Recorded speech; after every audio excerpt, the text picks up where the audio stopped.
Good afternoon and welcome to Unblocking the Chain, where we delve into the intersection of traditional finance and digital assets.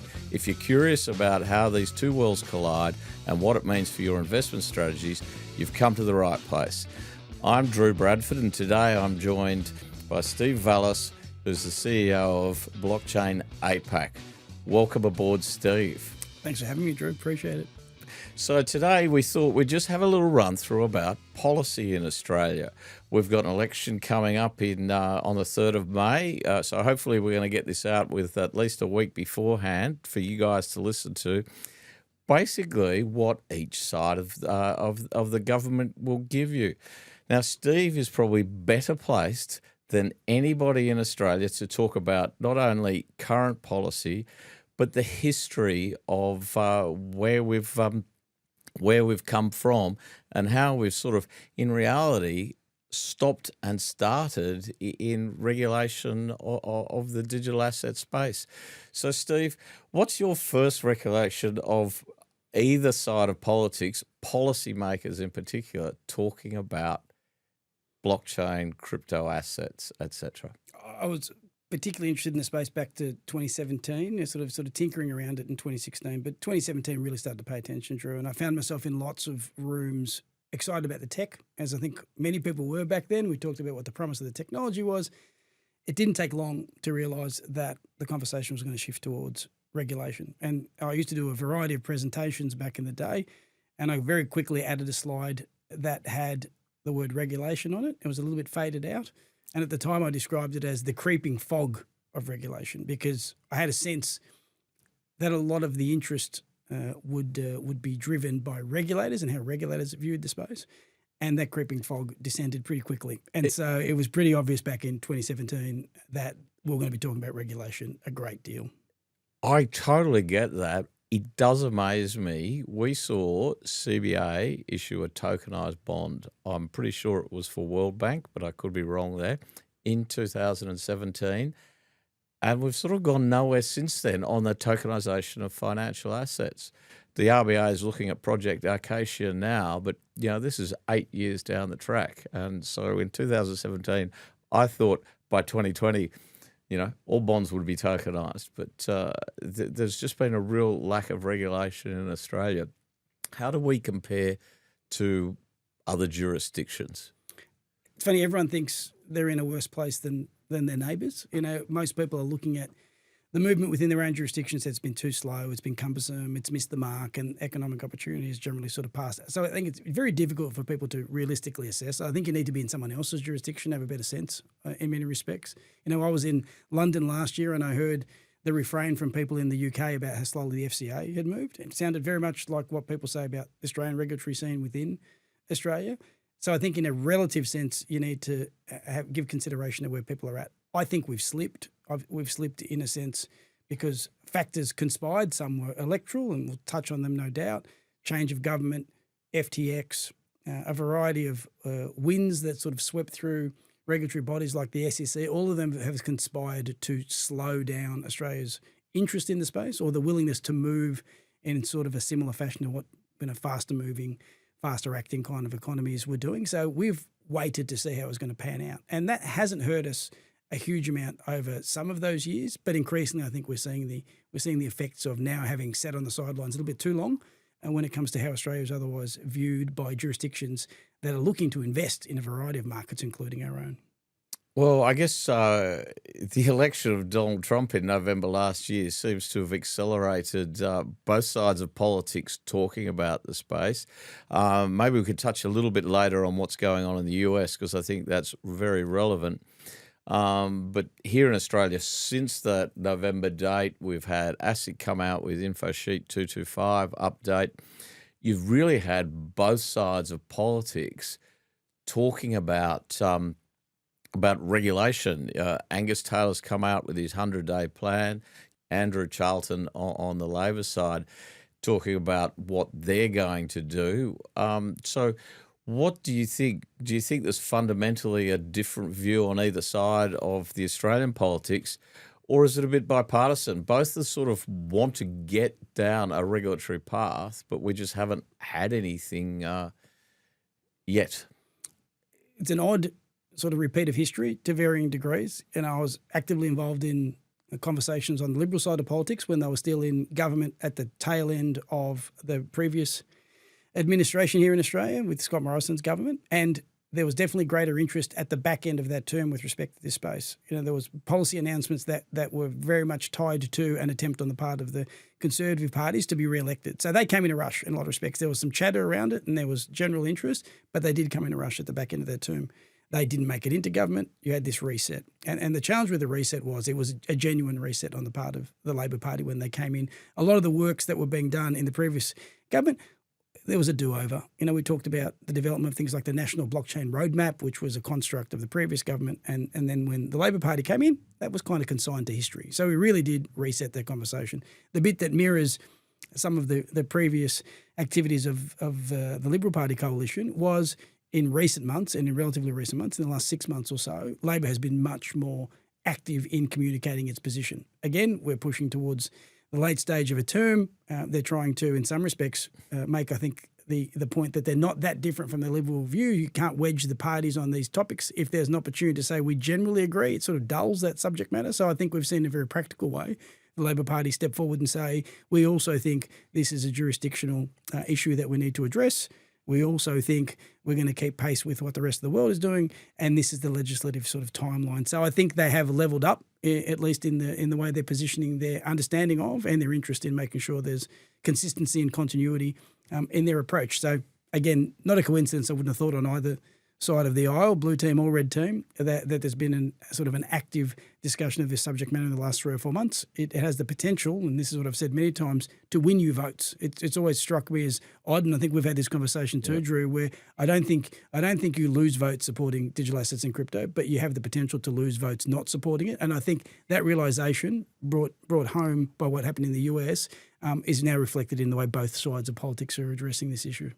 Yeah, well, because when you think about it, from the surveys that we've seen, there's 4.2 million Australians that own crypto or have invested in crypto.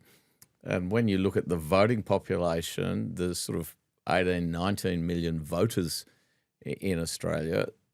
4.2 on 19 is a decent-sized percentage. So that would be possible to swing votes if one side of politics or the other was against crypto. But it seems like they're both for it in a slightly different way. So what we've seen from Angus Taylor, I think, is along the lines of, hey, within 100 days, we want to have a fit-for-purpose regulation that's going to make Australia a regional investment centre in this space. The Labor Party looks a bit sort of slower and steadier, but should still see regulation over the course of 2025. I also think that the bit that people fail to sort of really give enough attention to or sort of really put some weight on is how the regulators are approaching the space. I mean, there's a general attention always that's going to be on the political sort of leaders, is it red team or blue team?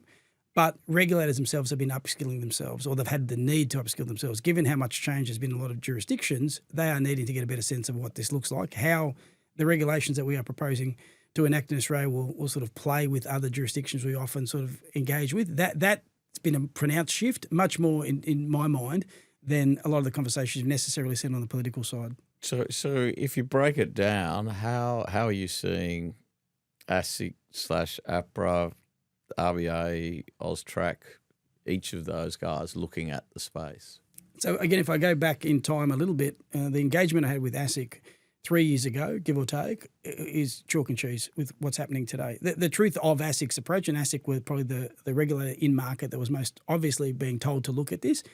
The truth is they thought they had it under control. They thought this was a subject matter which was relatively easy to compartmentalize in many respects, I think reflecting the views of a lot of industry participants outside of the crypto and digital assets sector. They thought it wasn't necessarily going to be that big a deal. So we know how to deal with it. And I think it sort of it overran some of the conversations. You sort of flash forward 2 years ago or a year and a half ago, I had a conversation with ASIC and said the subject matter that didn't feel like it was coming is now fairly and squarely in the rear vision mirror. And that was issues of central bank digital currencies, stable coins, changes to payments infrastructure and the like.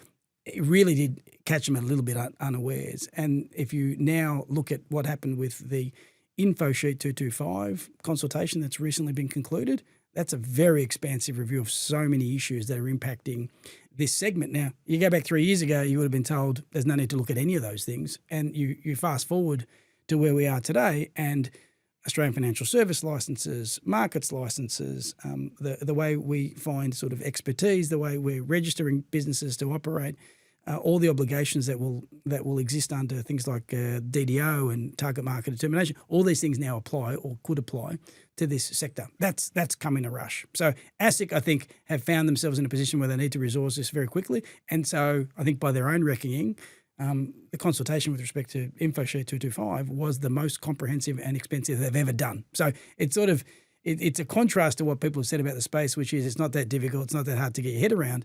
How can you reconcile that with the fact that ASIC, as this conduct regulator, has felt the need to do such a massive consultation? So how do you think you'll feel about that? They will feel about the Labor Party cutting their budget in the budget a couple of weeks ago? I've never met a regulator who doesn't think they're overworked and underpaid, and so the reality there is, I think it's an interesting decision to be made at the moment, and I think part of it is prioritisation. I mean, it's been pretty clear that a lot of the priorities in the Labor government, particularly with the outgoing assistant treasurer, a lot of focus on scams, a really important sort of subject matter, but in some respects it's come at the expense of the ability to develop the other side of that conversation, which is what economic opportunity looks like and where we should be investing. So I think if you're being told this is the thing you need to focus on and you don't recognise here's what's coming, it's part of what you need to be focusing on, but it's not all of the things. It's problematic from a resourcing perspective. And so I think they have resourced it. My understanding is they've continued to resource it.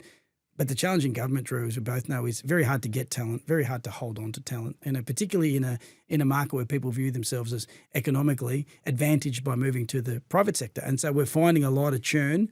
And to their credit, Treasury, Commonwealth Treasury, have recruited heavily to bring people in.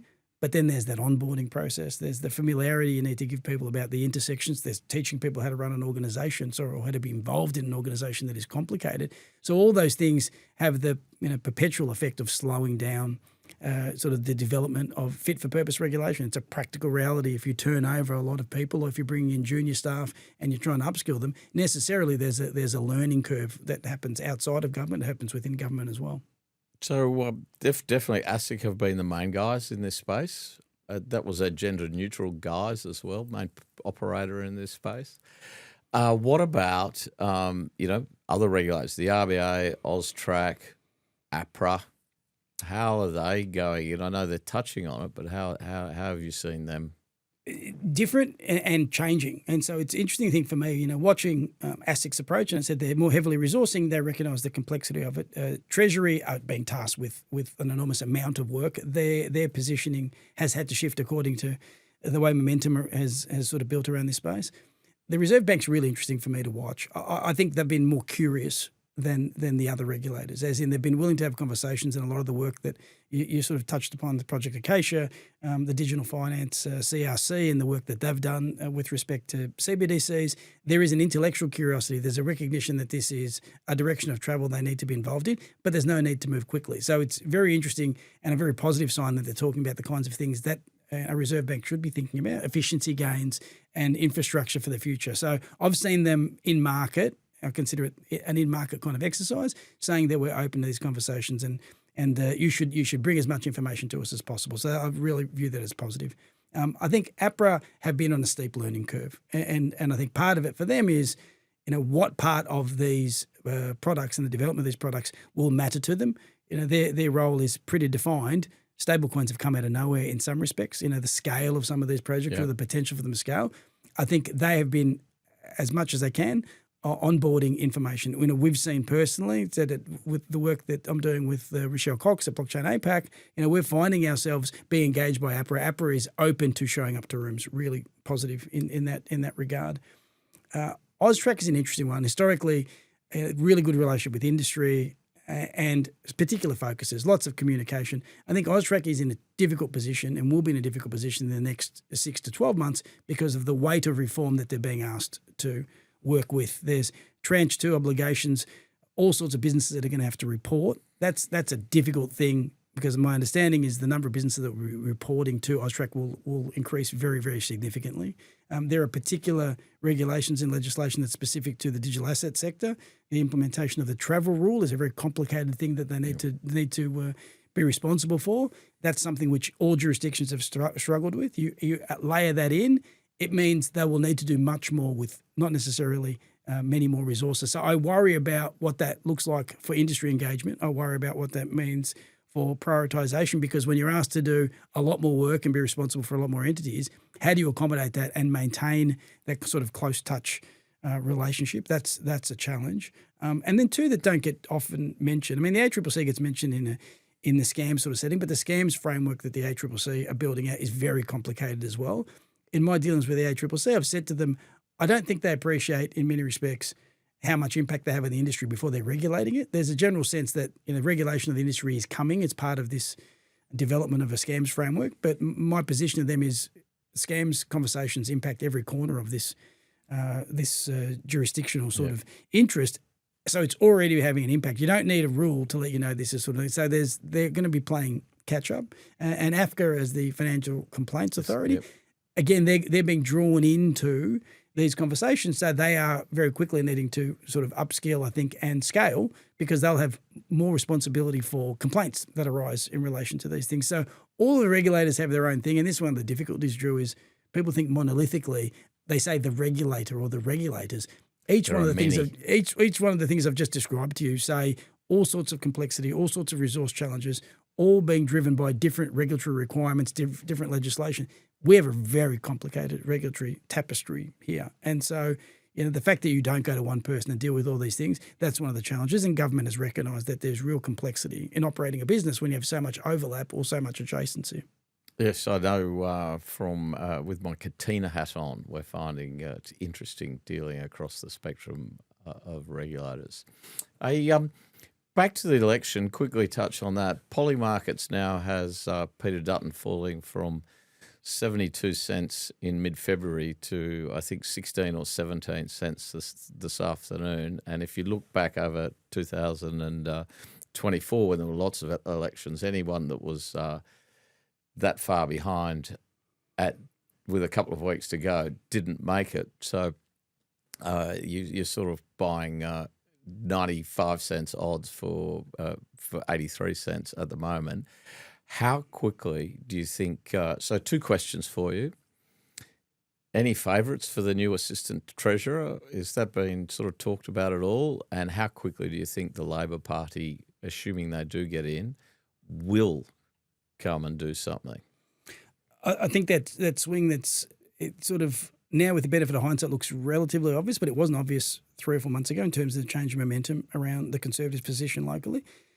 And I watched in markets like the Canadian political scene, there was a similar approach. There was a genuine sense that the Conservative Party was across the line. It was the same thing happened, 20 cents up to 80 cents on Polymarket. I think so. And I think with Keir Starmer in the UK, he had the initial bump of the positivity, then there was some negative sentiment, and now we're swinging back in terms of what they're doing. I think it's effectively the hedge. People are saying, listen, if you are pro in other jurisdictions outside the US, if you are pro Trump-esque sort of policies, or if you think that it's going, the hedge is you don't have to do it in your own backyard. Like the impact of that kind of view will ripple through because of the strength and the size of the US economy. So in some respects, people are saying, well, we don't need to necessarily follow in a conservative path in order to get the benefit or otherwise of those positions. So I think that's now sort of washing through. It'd be very difficult, I think, from sort of my observations here to shift that momentum, because I think it lives outside of Australia. In the same way, I think a lot of the concern about the economic impact of the US, positive and negative, lives outside of Australia. It's a similar sort of vein there. So that macro is clearly shaping the local position.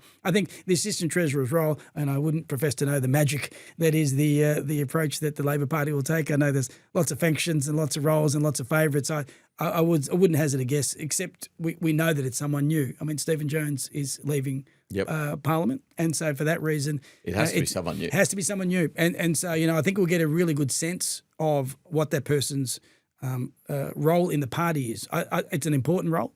So much of the legislation goes through the Assistant Treasurer's office. The Treasurer obviously has has the biggest remit there, but a lot of perspective, a lot of really important legislation makes its way through there. So the AT, yep. So whoever you see getting landed into that role, the suggestion in mine would be this is make friends with them. Make friends. I expect they will be an important part of the government, and prospectively future leaders of the government. I mean, you can sort of make your bones in these sorts of roles, because if you have success with so much that's coming through from Treasury that will make its way through that, I think that's really important. I think the timing wise, I think in many respects, and this is the pressure, it's a positive thing from industry perspective, they actually can't wait too long. I mean, it's very clear now, given what's happening in other jurisdictions and sort of the quick snapshot that is with MiCA in the UK, in the EU, it's in train. They're tinkering with it. People are becoming familiar with it. The UK is, in a very pronounced fashion, said that they are looking to prioritise innovation, cut red tape. And they've signalled very strongly with things like changes around the way that they are treating staking. They're saying we are claiming some of this territory. The US is the US. The US is now pushing through stablecoins. Yeah, so the US is the big daddy, right? So they've gone from previous administration not really wanting to touch the space to now David Sachs, 180 days, come back with market structure. So what's going on in the US, stablecoins, all that kind of stuff? It's moving quickly enough that some people are saying maybe it's moving too quickly, which is an odd situation given where we were, a year ago, where people are saying, this is regulation by enforcement and you can't get a banking license. And now there's a concern that if they're bundling that legislation, maybe it's too much too soon. And so that pressure ultimately will drive the timing challenges that we face in Australia from a regulatory perspective, because there's no point us taking an extra year or two to figure out what we're going to do with stablecoins if the market has spoken and said US dollar denominated or in a particular currency, yield bearing, not yield bearing, prudential requirements, not prudential. Those rules are being set. And so if we show up and say, hey, we're ready to play the game here, and the truth is the game has been in play for a long time, very difficult for us to make inroads. And I think regulators are attuned to that. So I think it'll get dragged along, certainly with respect to stablecoins. Issues like staking, it'll be interesting to see whether there's a response to it, because I think, again, if you're not claiming the territory here, if regulators aren't saying there's a mechanism to run that kind of business in Australia, then people will just offshore. From a licensing perspective, Drew, I think the most interesting thing from my view is an Australian financial service license has been talked about over an extended period of time. We talked about a bespoke one many, many years ago. Now the reality is we're saying, listen, we think we can figure this out within the existing regime. When there's talk of maybe we need a new type of license, maybe we need a tier 3 markets license, that's a long way from done. And I think the market effectively will sort of call bluff on that. I just don't think regulators have time to now start the process that whether it was something like MiCA started so many years ago. Yeah, because if you look back and we look at info sheet 225, the update to that. Obviously, we've got the consultation period consultation period's over. ASIC's going through and looking at that consultation process. AFSLs, Austrac has 400 exchanges that are registered, and let's say 350 of them aren't going to apply for a license, but 50 of them do. That's a lot of work, right? And a lot of markets licenses in one form or another that have to be given. So that will be a huge challenge for ASIC in particular. I think the detail, Drew, the challenge that ASIC found, and this is something I communicated with him and sort of industry responses reflected it, is it was like an onion. I mean, the more you talked about the issues, the more you realise you need to talk more about the issues. And what often is the case is when there's a consultation period, it's ridiculously short by most people's estimations. It's a month and that's it. This was 3 months, and at the end of 3 months, we were talking more about the things we'd started talking about 3 months earlier rather than less. Like we weren't getting to the point we said, okay, great, we're almost in agreement here. What we're finding is, and this is, I speak to a lot of lawyers in the space, we just kept getting deeper and deeper into the weeds. And so that suggests to me at some point in time we need to say, how do we want to treat this and work backwards? We're meant to be, it's a principles-based system local. It's not meant to be this sort of black letter version. We need to have a really honest conversation that says, you know what, this is how we want to support this industry or not, and this is where the line is or not. And sort of, that will deliver us a better outcome, because otherwise the smartest lawyers that I dealt with behind closed doors who charge a frightening amount of dollars. What I posed to them when they talked to me about some of the challenges was, I said, great, let's presume for a second it goes one way or another. Is actually a business available to to the organisations that go through this process? Because people forget to ask. If I spend 2 or 3 years and I spend millions of dollars, you go, do I ever get that money back? Like, will anyone in a rational way invest years in Australia and spend millions of dollars for a market that does not warrant that kind of investment? Did you want to overdevelop effectively, local interest if there's no one that ultimately generates a return? These are very commercial outcomes in the end. And I think often, and this is one of the challenges, I think, from an industry perspective, not well communicated, and sometimes on the other side, not well understood, is ultimately these are commercial decisions. And people think, you don't want regulation because you don't want to play by the rules. You go, you need to play by rules that make sense economically. Otherwise, why are you signing up for sort of a bottomless pit? And we're seeing people with exchange license.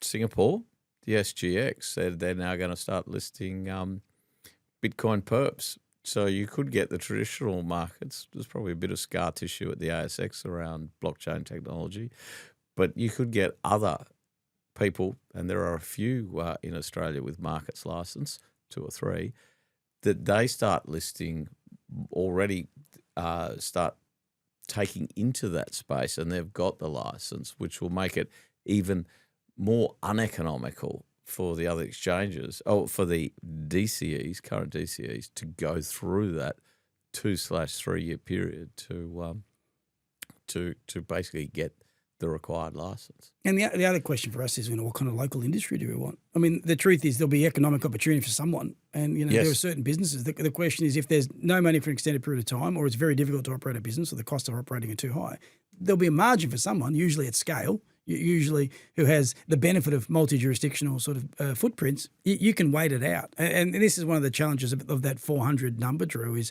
what looks like a reasonable number. We ran an event, I think, a year and a half ago, where we had 5 of the biggest local exchanges on stage, and we said ultimately, when this is all sort of washed out, how many big exchanges do you think will be left? And the answer was 5. And so I think they almost said uniformly, we think, they looked at each other, obviously, most obviously, they all think they'll survive, but they're saying by the time the consolidation happens at scale, and the need for scale and the cost of sort of running these businesses, we expect will continue to go up at a pretty steep clip. Well, the compliance cost has to get an AFSL, that whole process, separation of custody, separation of client, separation of market making. That's going to put the exchange's current business model under pressure. I think so. And then the truth is, nothing stands still either. It's funny in the traditional sort of finance setting, Drew, and this is something we've been a little bit insulated by. I think we travel a lot for with work with our business, and we're seeing in other markets traditional finance encroaching is probably a sort of a simple way to describe it. Whereas locally, people seem to think it's still very much, these are verticals. There's a demarcation point. It's not what we're seeing in other markets. We're seeing big operators in other markets saying we get something on the stack in terms of it makes sense for our respective businesses. I was chatting to someone the other day who represents in Australia a very, very significant global financial service business. And very quickly they said, I don't like crypto, I don't like Bitcoin, it's too speculative, there's no value in it. And I said, let's figure out what you do like. Didn't take long to establish, they thought there was a use case in stablecoins. They thought there was a use case in cross-border payments generally. They liked the idea of infrastructure. I said, okay, you live there. I said, that's not that big a leap. I said, if you've already, because you and I go back a few years, Drew, and people said stablecoins are a waste of time. What do you need them for? The system works fine. And it doesn't. And now there's this enormous sort of opportunities in the way people are viewing it. But I said, okay, you live there. You're closer to a conversation around does Bitcoin have any intrinsic value than you think. Like you've already had that moment. People just don't realise. I've watched that in other jurisdictions be much more readily sort of acknowledged than I do at home. Yeah. Okay. So we've got regulators here that are now getting tooled up for the space. You've got both sides of politics who are saying in one way or another, some a bit faster, 100 days, the other side saying we will get there. You've got the RBA beavering away with Project Acacia, tokenisation of wholesale financial instruments. Where do you see us in 24 months? I think a lot of the conversations around the info sheet, there's a sort of general recognition that we'll push into 2026 and people will know whether or not you get to this finality, people will know roughly where the line is. And I think the challenge for most people inside and outside the sector is no one's been clear enough where the line is, and they don't know if there's potentially going to be a knock on the door where people say you're not doing what you're supposed to do. So I think there'll be a general sense early-ish 2026 around what this line looks like, what the requirements of an AFSL look like, how complicated and how onerous it is, what are the costs associated. So I think that as a central tenet of the Australian approach, once that's known, I think everything else kind of falls away in a lot of respects. I think that's probably been the key because it's shifted in my mind pretty materially. You go back a few years, Drew, and people were saying self-regulation, and then it was bespoke regime, and then it was AFSL modelled, and then it was AFSL, and then it was AFSL plus markets license. So all these things have kind of been on this spectrum, but I think the general recognition now is the requirements of an AFSL seem to fit most naturally. So let's figure out how we sort of we get that through. I think the signalling on the part of ASIC, ASIC has indicated through the consultation that the consultation concluded end of February. They are in the process of digesting all that information. The election slows them down a little, but they expect it to have formed a view May or June, and then they come back to market. Now the question is, do they come back to market and say this is what we've decided on the back of the information, or do they have to go out again? It's tricky on both fronts. I mean, I think a lot of people are nervous that maybe they jump to conclusions about what does or doesn't work.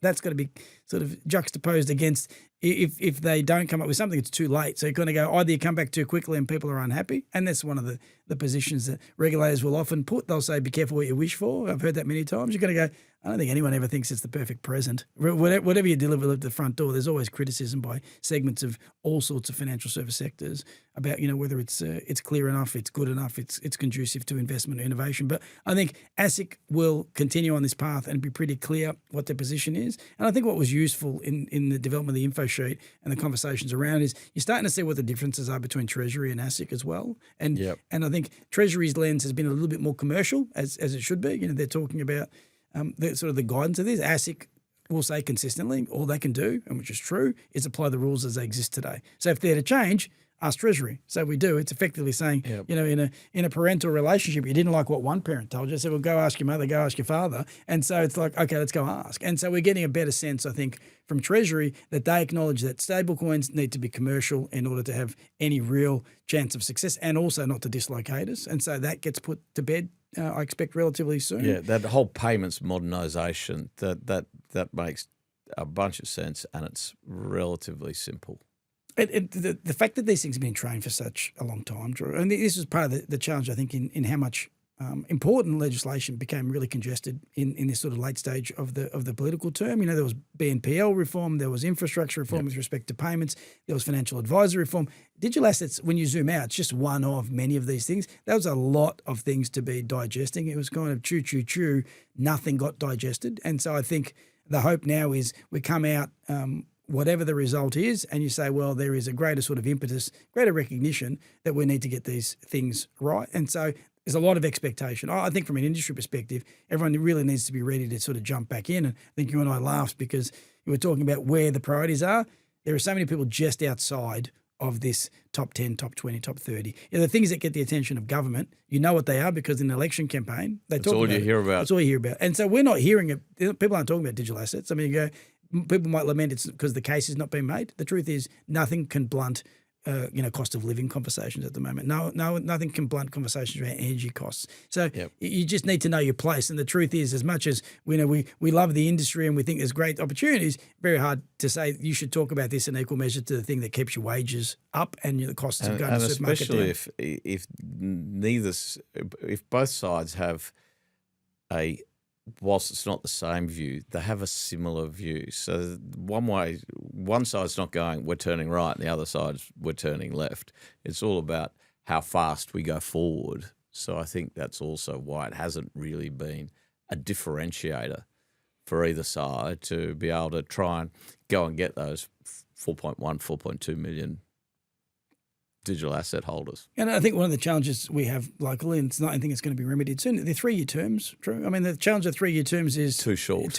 As much as you want to often boot people out after a year or two, the truth is 3 years is you're in the cycle. This is an unusual thing because governments run to term. It's rare they run to term. They're more often than not, you get a bit over 2 years and the chatter starts and you're lucky to get past 2.5. And so, that is also an issue here. When you're talking about these impacts that will be felt for a long, long time, very difficult to sort of push those things through. I think, and this was premature for a lot of people, I think, because so much noise emanated from the US in terms of the blue team, red team stuff, and because there was such a pronounced push on the behalf of industry participants on the Republican side, that was because it was a very difficult political situation and a different one to our own. Like, people saw parallels which I don't think existed. And one of the things when Rochelle and I were traveling to the US, what we saw outside of the headlines, like I talked to people about Gary Gensler when I was in the US, and they would say Gary will be gone. And not Gary's got to be gone. It's a term. Like, he'll go, and then they'll have to figure out what happens next. So there's always this sense that he was not there forever. Like, we have this sort of sense of he was going to be there. Within the US, it was a much more pragmatic thing. And then the other bit that we've sort of failed to appreciate locally, because we don't operate the same way, is it's a very combative market when it comes to people pursuing economic sort of wins and gains. So at a state level, it's combative. In a courtroom sense, people are always fighting about these things. There's so much activity that's happening just below the waterline.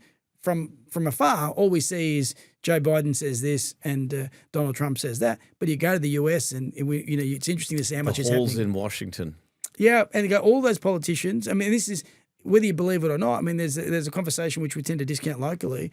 You talk about this generational divide where, the conversations amongst the Republicans and amongst the Democrats is there's a divide now between older politicians on both sides of politics and younger. The younger politicians have a greater sense of what this economic opportunity is. We skew a little bit younger in Australia politically, but we seem to also have a view of, I don't need to look at this thing. Like, it's not a thing unless you talk to people who are in their 20s and 30s and the advisors who are coming through. You see that kind of play out. As much as people say, it's not that people can distinguish. The truth is, most people who are my age are pretty set in their ways, and as you'd expect, it's very hard to listen to a 25-year-old who says, "This is what I'm going to do." But if you pay attention, it's interesting to see that sort of dynamic play out.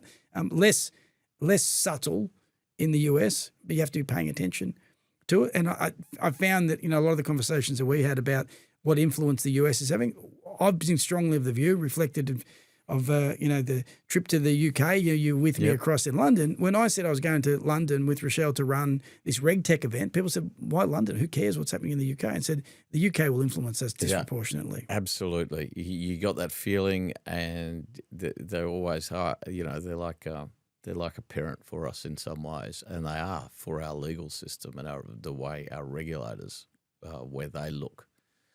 Less so the US in reality, politically more so the US, but from a regulatory framework and a system, we are much more similar to the FCA, Bank of England, etc., than we are to the Fed and the SEC. People like to see themselves in those rooms. The truth is, we're the little dog at the big table, not the big dog at the big table. I mean, because of the historical sort of connection to the US, we're often involved in these conversations. But the truth is, and you and I both travel a lot.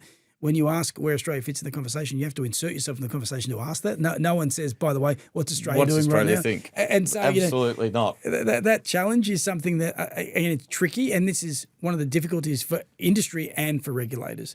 Everyone's got plenty to do. And then when we say, what do you think about this thing, invariably the answer is, so remind me again what that thing is. And so it's very difficult to sort of pay attention to this, and as it should be. Most people have enough in their jurisdiction to keep them entertained. Well, I guess that's been awesome. That's been entertaining. We've got an election in a couple of weeks. Looks like both sides of politics will sort of head us in the right direction. The regulators are sort of set up to navigate that space, but there's got to be a lot of learning on all sides. Look, thanks very much, Steve, for spending half an hour or so with us. That's been absolutely awesome. And we'll no doubt get you back on later in the year as we see what actually comes out of a few of those, with ASIC coming back, and what Treasury comes out with, draft legislation, hopefully later in the year. I think we'll have a lot to talk about. Thanks, Drew. I'm sure we will. Thank you very much, and thanks very much for listening.